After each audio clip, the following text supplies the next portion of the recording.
Once upon a time, in a peaceful village surrounded by meadows and woods, there lived a woman who longed for a child. One day, she planted a magical seed given to her by a wise old woman. From this seed grew a beautiful flower, and when the petals opened, there sat a tiny girl no bigger than a thumb. The woman named her Thumbelina. Thumbelina lived happily in her cozy walnut shell bed, but she always dreamed of adventure. Though she was small, her heart was full of courage and wonder. She would spend her days exploring the garden, befriending the insects, and imagining what lay beyond the meadow. One evening, as the sun set and the stars began to twinkle in the sky, Thumbelina sat by the window, gazing up at the shimmering lights. "I wonder what it would be like to visit the stars," she mused, "or to discover a land where magic flows like a river."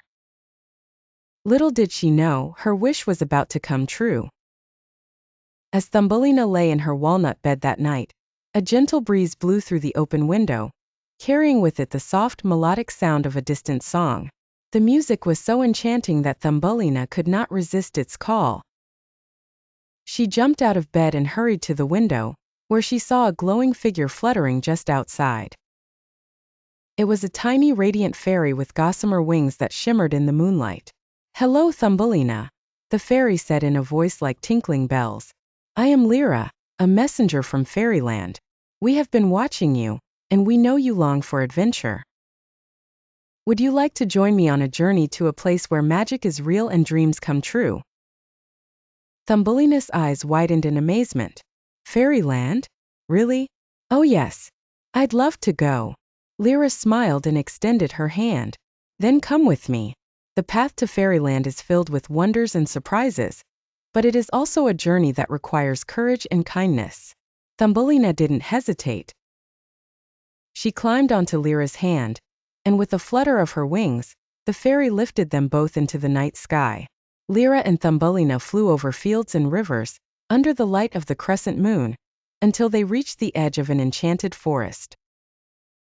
The trees here were taller and more majestic than any Thumbelina had ever seen, their leaves glowing softly in shades of green and gold.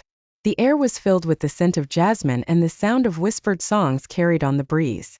"This is the Enchanted Forest," Lira explained as they descended into the treetops. "It is the gateway to Fairyland. But be careful, Thumbelina.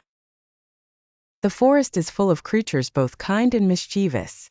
We must stay on the path and be wary of any tricks." As they journeyed deeper into the forest, Thumbelina marveled at the sights around her. Fireflies lit up the dark undergrowth, casting a warm flickering glow. In the distance, she could hear the soft murmur of a stream,